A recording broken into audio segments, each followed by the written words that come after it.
We are excited to be joining you today. My name is Peggy Ployer, and I'm the founder and CEO of SPED Homeschool, and I have a guest with me today, and we're going to talk about getting started in homeschooling and sharing stories. So Dawn Spence is the teaching manager with SPED Homeschool, and I'm excited to introduce you to her because she's a very dear friend of mine.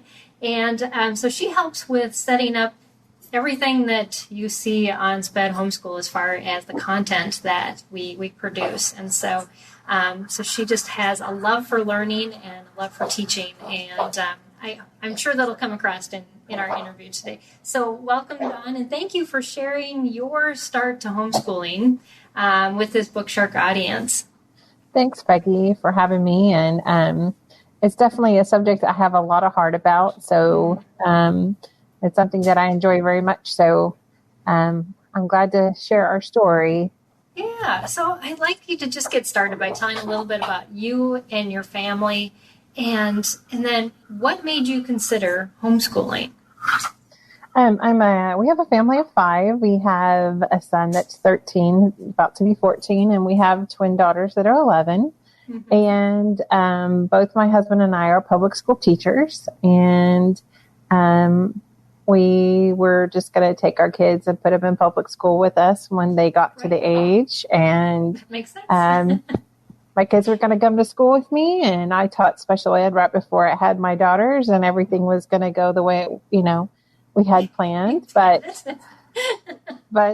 in steps God, and he has different plans for us sometimes. So I was like, okay, so this is plan B. So plan B was, once we had our girls, and one of my daughter has special needs, more medical needs, we didn't know about the learning as much at the beginning, but as much as development. But we knew that we were going to have to be more hands-on with her. And in being in the public school, I knew that in a special ed classroom, that would be very hard for her to get her needs met. And she wasn't verbal, and I didn't want her to go somewhere where she was not going to be able to express what was going on. So at that point, we just decided keep the girls home and homeschool them. And my son went to school for 2 years. Okay. That was a long 2 years. I wanted him home with me. He had a lot of challenges as far as behaviors in the classroom.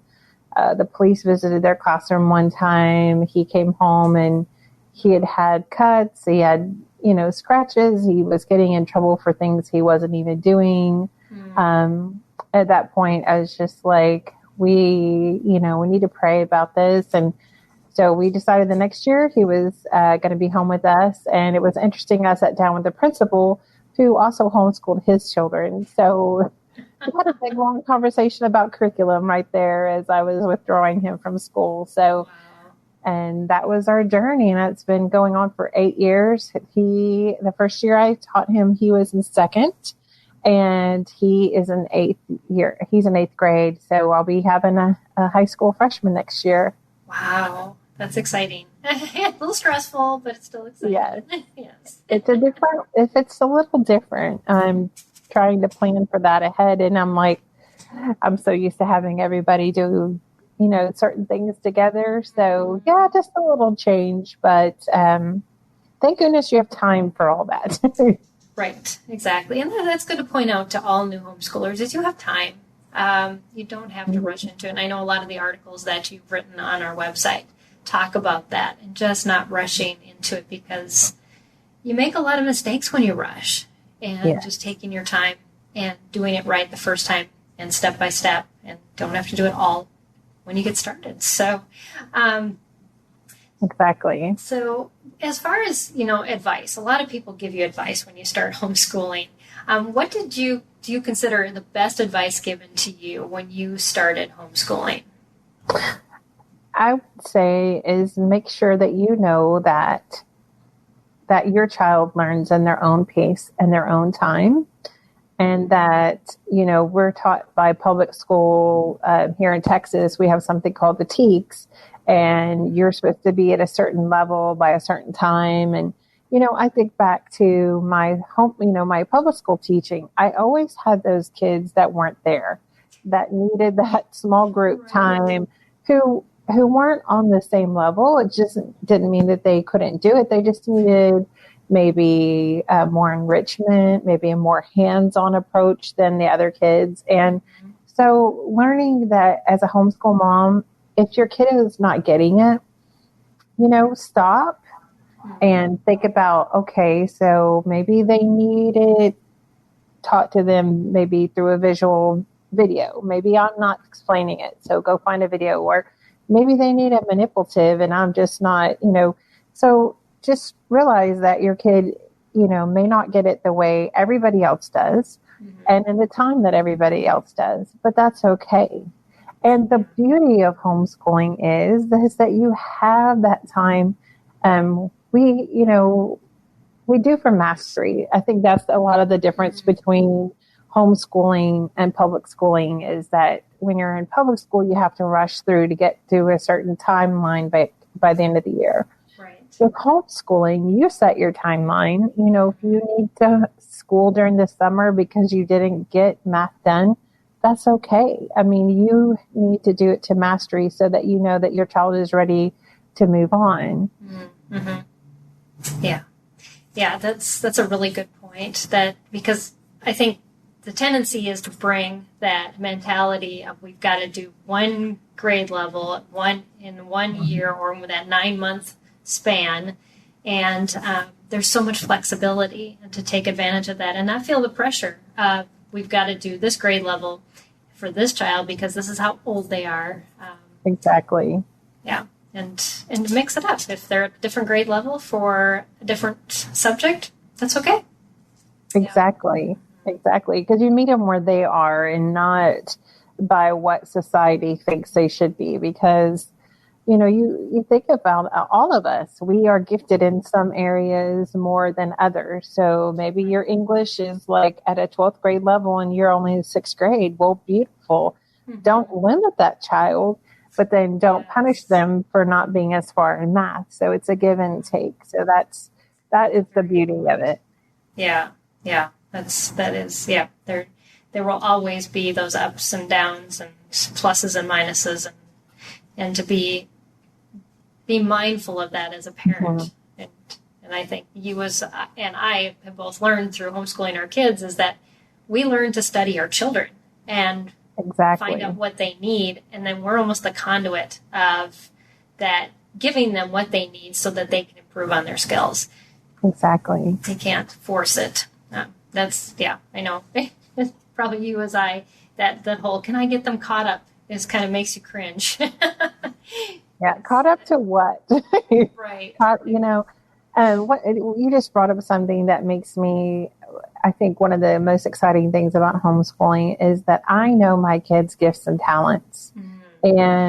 And I don't know that I would know them as much if I hadn't spent in and out with them every day and giving them opportunities to cook or draw or do these things that, we may not ever know that they have a talent for.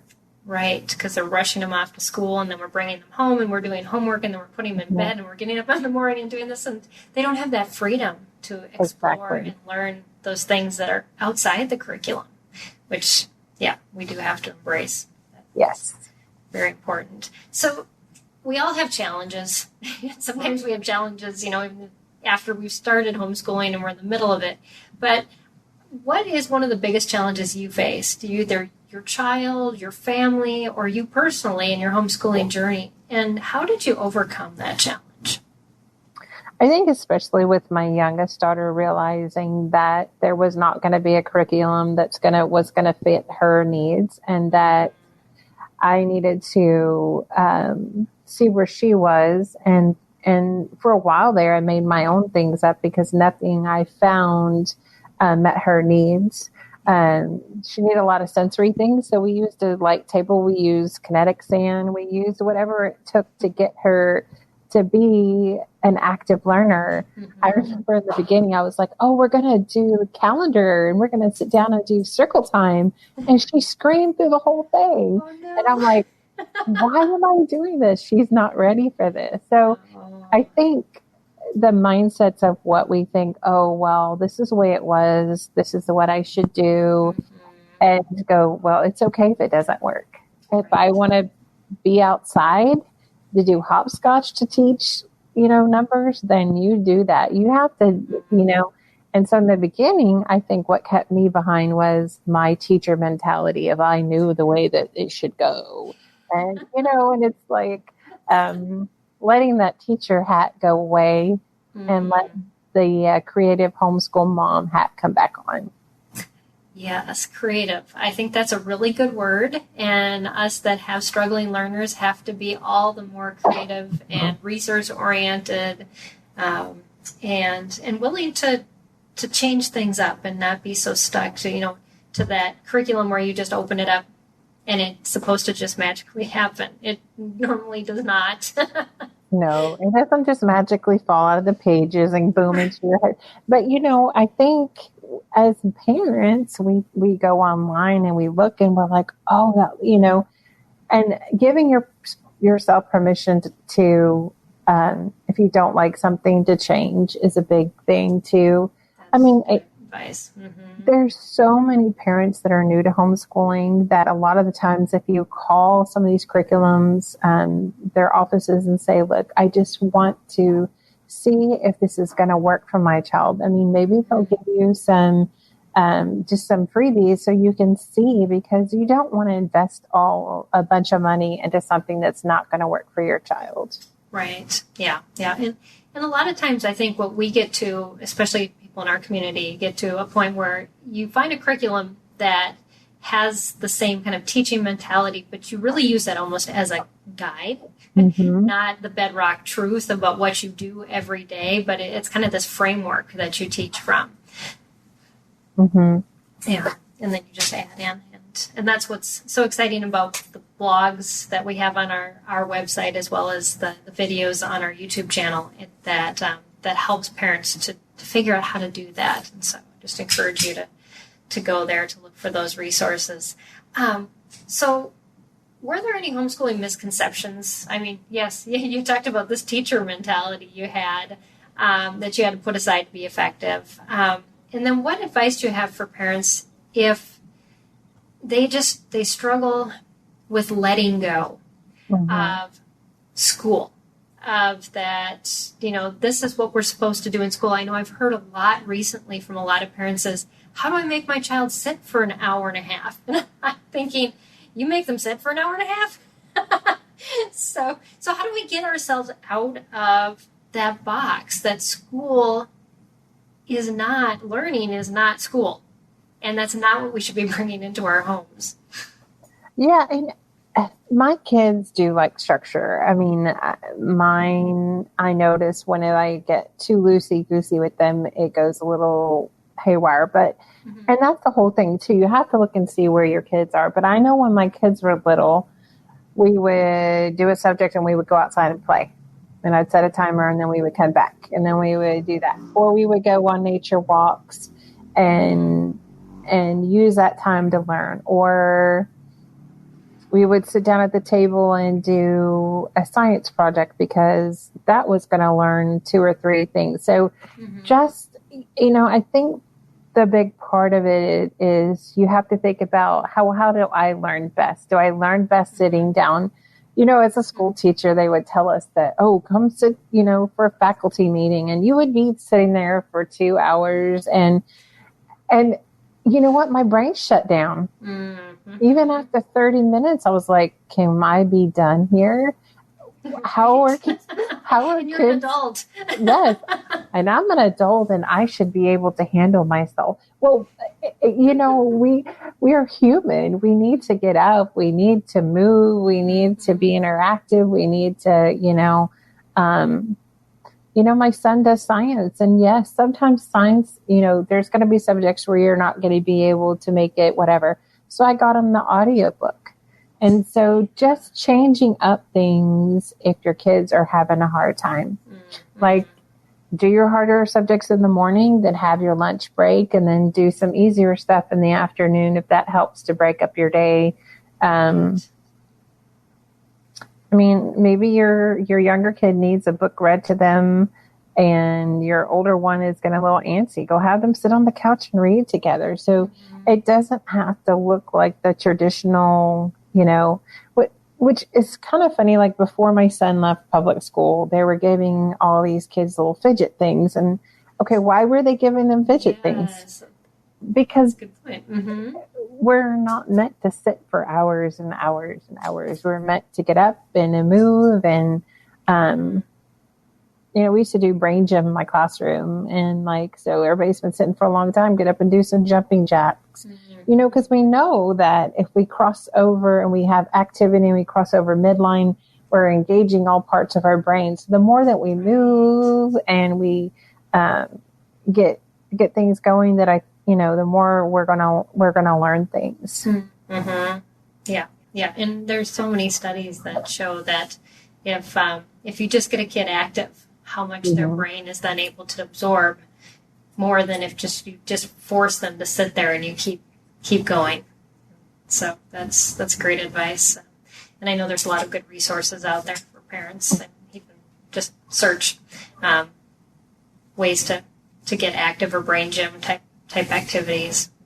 There's a lot of kid yoga videos that you could take that and put that into a maybe, if you know that science is really hard for your child, then do something active before, so they kind of got their brain engaged. I know with my daughter, with her sensory, we had an indoor swing in our house at one point when she was little, and we would put her on the indoor swing, and then we would go do school with her because she was integrated, she was ready to go, and she was ready to face whatever we had for her. So that's great advice. Yes, that sensory diet that we forget so much about, that our kids don't just need stuff in their head, but they need everything moving all at the same time too. And we do too.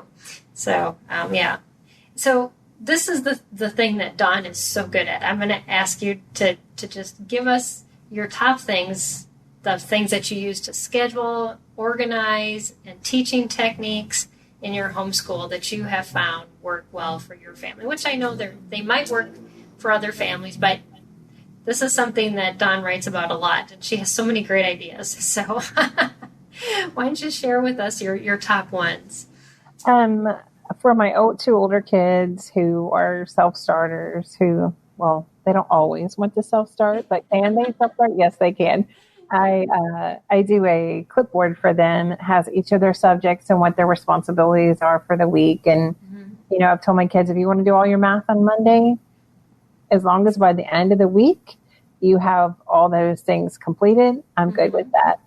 And then I have like a little rolling cabinet. I have each of their subjects in there. So it's all organized for them. So that's kind of how we do it. And they know I pretty much follow the same structure of our group. We do have a group time where we do Bible together. We do history and those times. So they kind of know that structure. The most exciting big change for me this year was taking my daughter's IEP goals and breaking them down into days like I used to do when I taught public school. So on certain days, we're working on certain things. So I made like a schedule and I highlighted all the things I wanted her to do, but I only make her do certain things on certain days so that she's not bogged down and I'm not bogged down. And then I have them in little magazine holders. And then I just pull everything out for the week and I put it in those things so that when Monday comes, I've got it labeled Monday. I got a labeler. This year is like my 8th year. So, might as well try to. Like this year, I feel like I'm the most organized. I don't know if I had more time because of COVID over the summer to sit and think of it. But I feel like I have a folder for Monday, Tuesday, Wednesday, and Thursday. Anything that we're going to do, I put it in those folders. I made magazine holders for everything and put all the states that we're learning, the presidents, everything. And I do try to go out 2 weeks in advance and be prepared for all the copies and everything so that I can go to after school in the day. I can go and turn school off and become the mom.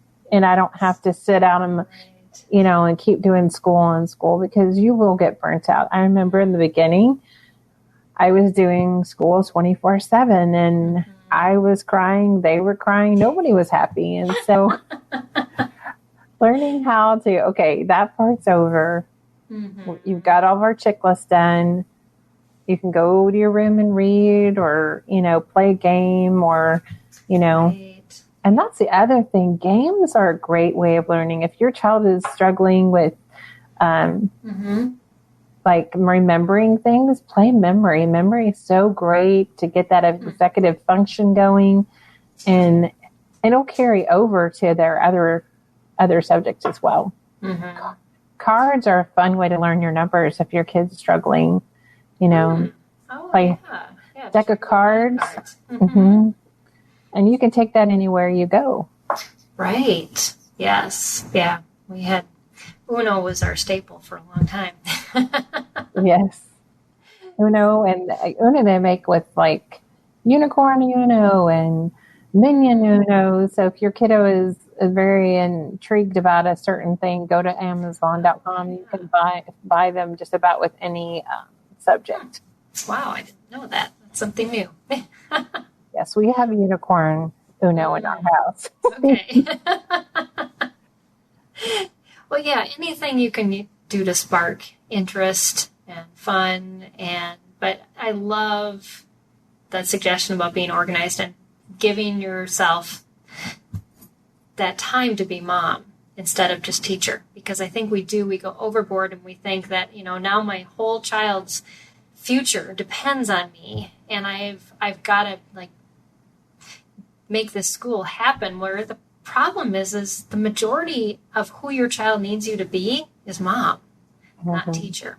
And we forget the importance of that relationship and what our kids need from us and that over us being their teacher. So. Yeah, what's funny, my kids in the beginning were like, I need some time with you. I'm like, I was with you all day. And they're like, but you were teaching us. And it was like, oh, okay. So they want me to be mom and not teacher. Also, they want me to not be teacher so we don't have to do anything. Right. Like tomorrow, we're going to start. Are you testing me now? Yes.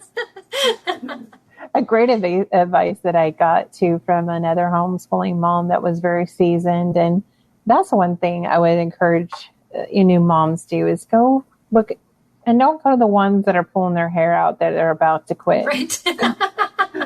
Go find someone that's going to encourage you. Now they're going to tell you, I think all of us had days where we cried because it just didn't go well. And you're like, is public school calling my name? We all have those days. But this seasoned mom was saying, okay, how yesterday went and you woke up and you wake up the next morning and it's not going to go well. She's like, use it as a documentary day, use it as a game day.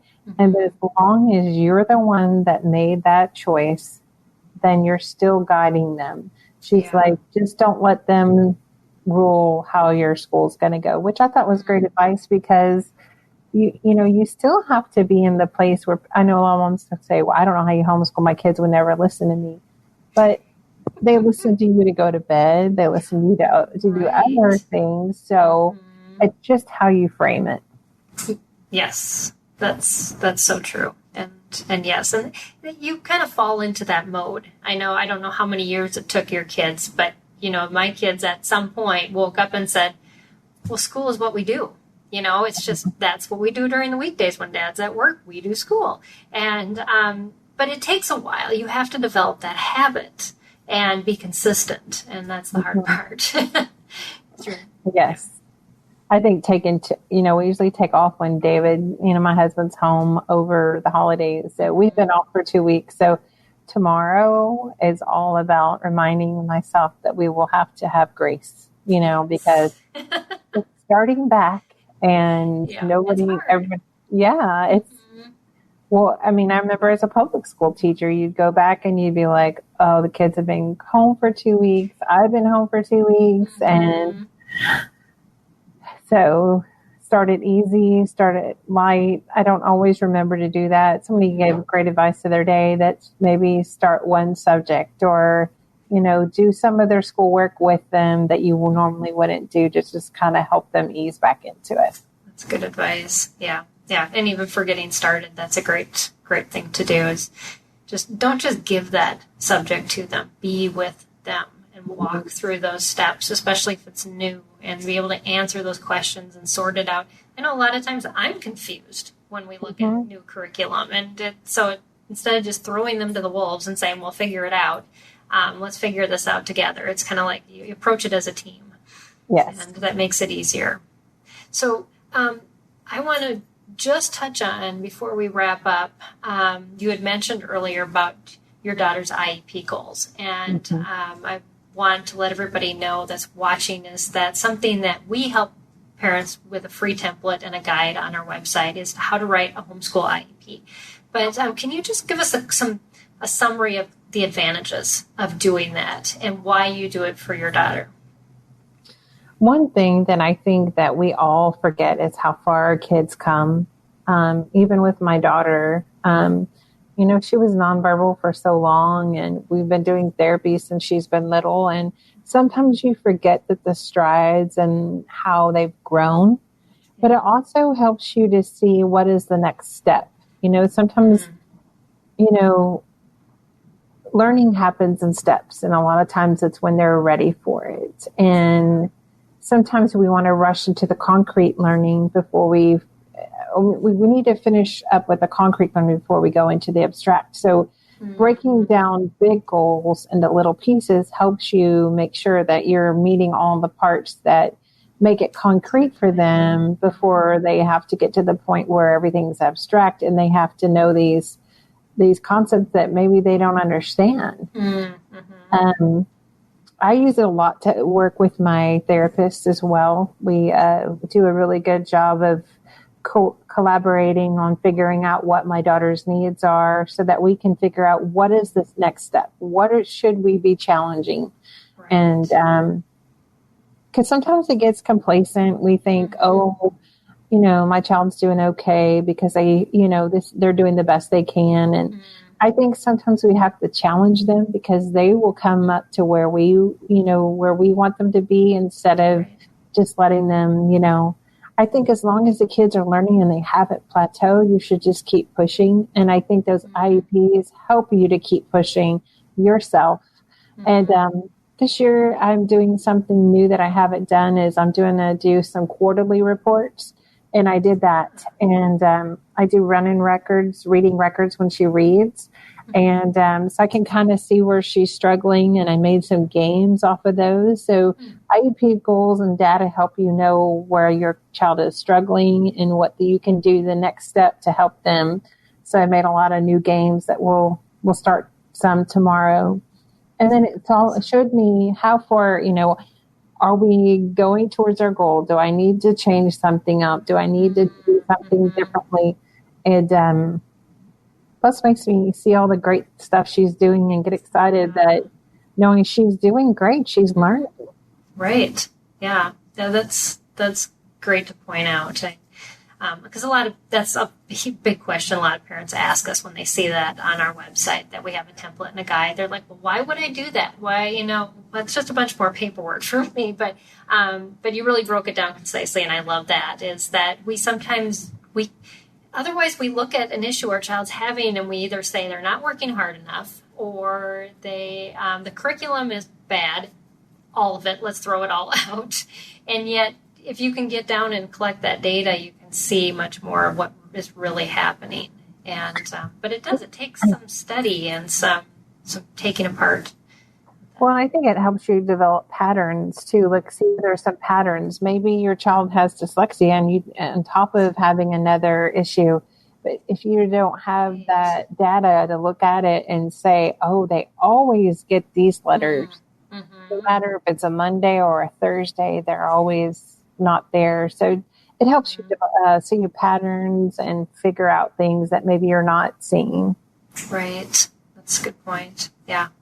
Awesome. Well, thank you so much, Dawn. This has been so informative, and I hope our audience has enjoyed it as much as I have. Always going back through all these things that you have so much wisdom with. And I just want to thank, again, Bookshark for giving this opportunity for us to share. And you can find more from us at SPED Homeschool by visiting our website at spedhomeschool.com.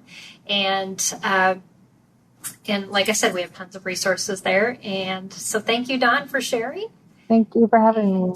Yeah, definitely. And we'll see you on the SPED Homeschool website. So bye, everybody. Bye.